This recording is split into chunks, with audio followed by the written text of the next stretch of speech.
فارس بوبكور أستاذ بمدرسة الدراسات العليا التجارية بالقلعة. يتفضل مشكورا. بسم الله الرحمن الرحيم. السلام عليكم. صباح الخير للجميع. J'ai le plaisir et l'honneur de présenter une communication à la suite donc de l'invitation du CNES E et également l'ENA qui va être beaucoup plus, je dirais, ciblée davantage sur les grandes lignes d'une stratégie pour développer l'éthique dans le service public. Alors la première question que j'aimerais poser est de savoir de quoi parle-t-on au juste, parce qu'en fait ça reste relativement vague. Peut-être qu'assez rapidement pour dire que les services publics ça concerne un peu les activités que doivent développer les pouvoirs publics vers les citoyens, et du coup en termes économiques c'est un marché énorme. Donc le fait de s'adresser à un très grand nombre de monde constitue derrière, je dirais, un marché. Et derrière ça, le fait de nommer un responsable, ou en tout cas un agent public pour gérer ces services publics, en fait on lui attribue d'une manière indirecte un nouveau pouvoir. Or ce pouvoir qui est en main va constituer autour de l'exercice des fonctions un certain nombre de risques. Et ces risques-là, justement, à travers l'éthique, on va pouvoir peut-être, c'est pour ça que j'ai intitulé ma présentation démarche de prévention, c'est justement mettre en place les dispositifs, les moyens les plus à même de cantonner, de réguler et de maîtriser ces risques. Les risques, comme vous le savez, c'est aussi bien la corruption dans son acception générale, mais aussi les différentes formes de corruption qui peuvent exister, que sont le clientélisme, le favoritisme, le blâmisme, et parfois même le fait, dans le cadre du manque je dirais, de mise en place et d'application de la réglementation, le citoyen peut regarder ça comme étant une forme de hagara, parce qu'en fait le fonctionnaire n'a pas véritablement, en tout cas le responsable du service public, n'a pas véritablement mis en place la réglementation qui existe, mais qui n'est pas mise en pratique. Et là, certains, je dirais même des pans entiers de la population regardent ça comme étant une forme de hagara, puisqu'il y a un abus d'autorité, il y a, je dirais, un abus de fonction. Donc c'est par rapport à tous ces problèmes-là que le sens de l'éthique prend toute son importance, du fait qu'en termes d'impact, nous aurons des citoyens qui ont perdu confiance vis-à-vis de l'administration et de l'État d'une manière générale, mais en même temps, je dirais, ça décrédibilise par la suite toutes les actions qui peuvent être développées, en tout cas mises en place. C'est dire à quel point c'est justement important. En fait, peut-être un focus sur cette forme, je dirais, de manque d'éthique et de corruption qui est en fait le recrutement, je dirais, basé sur le népotisme, qui lui, d'une manière générale, va auto-alimenter la corruption elle-même, dans le sens où le fait de pouvoir sélectionner aussi bien à l'échelle, je dirais, locale ou à tous les niveaux, des personnes qui vont alimenter cette façon et d'entretenir cette façon de faire de la corruption. Le fait de recruter un ami ou un voisin ou un cousin, etc., existe partout dans le monde. Ce n'est pas véritablement propre à des sociétés en mutation, en construction. Elle existe même en 2019 en Europe, et il y a plein d'exemples sur lesquels il n'est pas utile de revenir. En fait, c'est un peu sociologique, culturel, et c'est d'autant plus important dans des sociétés, je dis, pré-modernistes. C'est-à-dire on n'est pas encore passé vers un système totalement démocratisé ou qui reste encore basé sur un peu le tribalisme et tout ça. Et c'est ça constitue des couches pour la compréhension, n'est-ce pas, des manières de traiter et d'aborder ce type de problématique. Alors, la raison pour laquelle je suis arrivé à considérer dans une certaine mesure qu'en fait, ces risques-là constituent finalement des maladies s'ils dépassent un certain volume. Si dans les pays riches, dits démocratiques, nous pouvons, il est vrai que ces risques existent, des pratiques existent, mais ça reste minimisé, en tout cas maîtrisé. Mais dans les pays en voie de développement, les structures, comme je disais tout à l'heure, sociétales sont encore en construction. alors ça devient une véritable maladie. Et je peux vous dire, c'est un point de vue qui n'engage que ma personne, j'ai visité pas mal de pays africains, on est très bien. Si vous observez un peu ce qui est pratiqué par ailleurs, vous dites que les choses sont très très bien. Il n'y a même pas la peine de se plaindre en termes de corruption, etc. Juste en parenthèse, le fait de rentrer sur l'aéroport international d'une ville africaine que je ne cite pas, les policiers sont là et tout le monde fait la chaîne pour qu'ils vous disent ça passe pas, ça passe, mais si vous payez, vous pouvez passer. Et là, on est choqué parce qu'on se dit, alhamdoulilah, on n'a pas encore véritablement remarqué ça chez nous, même si les gens ici et là racontent. Moi, personnellement, je n'ai pas observé. J'espère que je n'aurai pas l'occasion de l'observer. Donc, ceci dit, donc, il faudrait analyser ces phénomènes et ces risques-là par rapport à la société dans laquelle on se trouve. Alors, la raison pour laquelle je considère, à tort ou à raison, mais en tout cas, je soumets cette réflexion pour échanger et discuter autour de ça. Est-ce que véritablement on peut caractériser ça comme une maladie?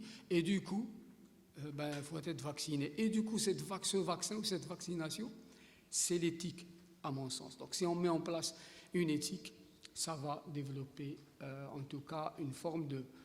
Le gars, et en tout cas le fonctionnaire, est immunisé vis-à-vis des risques de corruption au sens large du terme, quand il pratique et quand il développe une action, ses actions quotidiennes, remplir ses missions au sein de services publics. Alors,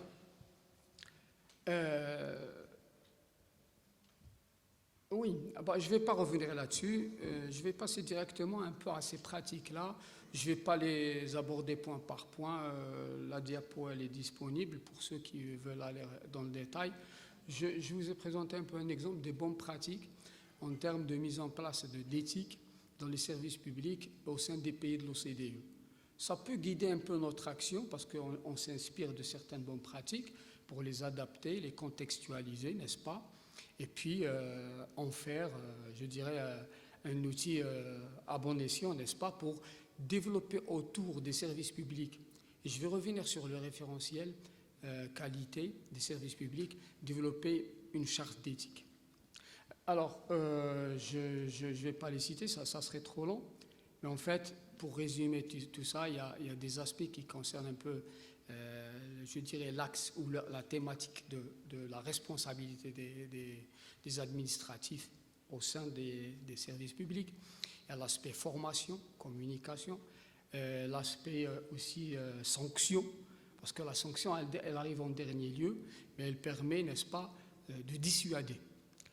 Au-delà même j'allais dire, de l'adhésion à un processus volontariste pour dire voici mes principes, voici mes valeurs, je travaille dans ce cadre-là, un peu d'honnêteté au sens moral, c'est aussi de dire quand on aura outrepassé certaines mesures, il faudrait payer.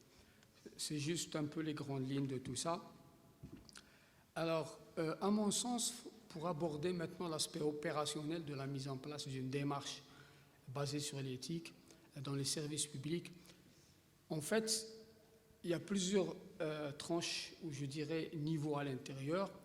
On ne peut pas parler d'éthique vis-à-vis du responsable des services publics, vis-à-vis des services publics et vis-à-vis des citoyens. C'est aussi un rôle du citoyen vers également les services publics en termes de, j'allais dire, préservation du matériel, préservation de l'outil, n'est-ce pas, du service public, comme les trains, etc., ou certains caillassent quand même les trains ici et là. Donc en fait, c'est une responsabilité partagée. Donc il y a plusieurs acteurs, il y a le citoyen, il y a le décideur, puis un cadre, je dirais, juridique, mais aussi moral dans une certaine mesure, puisqu'il s'agit d'éthique. Donc il va falloir construire. Qu'attend le citoyen ou l'usager d'un service public? Il attend à ce que ça réponde à ses besoins dans le cadre du respect de la réglementation, dans le cadre d'un niveau de qualité requis. Parce que quand un fonctionnaire j'allais dire, s'amuse à faire revenir le citoyen vers le service à plusieurs fois, alors que système, c'est ce que disait notre collègue, et ça a été affleuré ce matin aussi par notre ami Mbroken. Donc, c'est mettre en place un référentiel qualité qui identifie comment le service doit être fait. Il faudrait que ça soit traduit sous forme d'objectifs avec des chiffres, hein, et puis normé dans le sens où on va établir un seuil minimum au-dessous duquel on va sanctionner, pour dire ça ne marche pas. Parce que quand on aura fait l'audit, un référentiel national, par exemple, de service public, qui peut être global, mais ça va être un peu générique, mais on peut le faire par secteur d'activité, dans le domaine de la santé, les transports, etc. Donc on pourra éventuellement mettre en place un certain nombre de références pour tous les secteurs en termes de rendu de la qualité vis-à-vis du citoyen usager. Il y a déjà des référentiels qui existent. On peut déjà s'inspirer de pas mal de référentiels pour adapter ça à notre contexte. En plus de ça, parce qu'en fait, identifier un référentiel, c'est garantir vis-à-vis du citoyen quel seuil minimal le service public doit proposer. C'est en même temps, j'allais dire, permettre d'évaluer, parce que c'est chiffré et c'est normé, on va pouvoir évaluer, parce que s'il n'y a pas d'évaluation, on ne pourra jamais savoir si on a atteint l'objectif, est-ce que le citoyen usager est satisfait ou pas. Et est-ce que faudrait-il faire une réforme, éventuellement. Donc le data ou l'information doit être reproduite à travers ce référentiel qui nous permet de mesurer, de dire c'est bon ou c'est pas bon. Donc ça, c'est un premier aspect. À mon sens, puisque l'éthique fait partie, si vous voulez, d'une démarche de développement et d'amélioration continue, il ne suffit pas d'aller directement vers ce qu'on appelle une charte d'éthique et la faire signer par tous les fonctionnaires. C'est d'identifier d'abord une vision. Qu'est-ce qu'on voudrait être dans un horizon de 15 ou de 20 ans en termes de service public? Où est-ce qu'on veut aller? Quels sont nos objectifs, si vous voulez, à très long terme? Si on a effectué la vision, il faut définir notre mission. Quelle est notre raison d'être? Qu'est-ce qu'on doit faire? Quelle est notre activité? Et puis nos valeurs. Comment on va atteindre ces objectifs? Quelles valeurs vont, je dirais, guider nos actions? Et c'est ça l'éthique. Ça constituera par la suite, on peut l'imaginer, un code de conduite, une charte éthique, etc., que l'on peut traduire sur un document que signent les parties qui s'engagent, etc., mais qui peuvent être aussi un ensemble de références au sein d'un référentiel des services publics dans lequel les obligations du responsable et du cadre vont respecter ces règles d'éthique, si vous le voulez. Alors, juste pour terminer, la dernière diapo.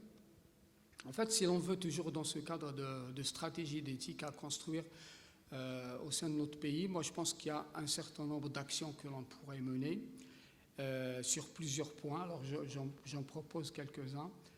Alors vous avez l'attitude exemplaire, c'est la plus importante à mon sens, dans la mesure où un cadre qui gère les services publics doit être irréprochable. Et il y a une conduite exemplaire dans le sens où il va véhiculer une image d'homme intègre, honnête, mais efficace aussi, parce qu'il a une activité à mener, il faut qu'il atteigne ses objectifs. Une responsabilité bien clairement définie. Donc pas mal de cas, et ça a été dit par mes collègues précédemment, le responsable, il ne sait pas trop quelle est sa responsabilité dans le dispositif. Et il a tendance peut-être à outrepasser un peu ses prérogatives, ou à en faire moins aussi, de ne pas prendre les bonnes décisions au bon moment. Donc identifier et faire passer, je dirais, l'ampleur de cette responsabilité vers le responsable, c'est déjà une prise de conscience, n'est-ce pas, qu'il va guider sa façon de faire pour ne pas aller très très loin. Un autre point fondamental à mon sens qui est celui de la transparence des processus et de la redevabilité. Il faut que les citoyens usagers de services publics doivent avoir une vision claire sur ce que fait l'administration, sur ce que fait le service public ou la régie, dans ce cas de figure. Tous les processus doivent être clairs, y compris le processus de formation, de recrutement, de dépenses, de revenus, etc. Et la redevabilité, c'est le fait que, d'un point de vue éthique, le responsable doit communiquer, rendre compte à la société, que ce soit au niveau local, à travers la mairie, les représentants, à travers comment dirais-je, les associations de défense du service public ou des usagers d'une manière générale, leur rendre des comptes et être redevable, c'est le fait de dire on m'a confié un budget, je l'ai utilisé à bon escient et je vous dis comment j'ai fait en tout cas, ou en tout cas dépenser ce budget-là de la manière la plus intéressante, efficiente possible. Charte d'éthique. Une charte, c'est un accord entre deux parties pour s'engager à faire quelque chose sur le moyen et le long terme. Et c'est généralement c'est pas un vœu pieux, mais en tout cas une démarche sur laquelle partagée, une démarche partagée. Il faut que ça soit, à mon sens, fait dans ce cadre-là.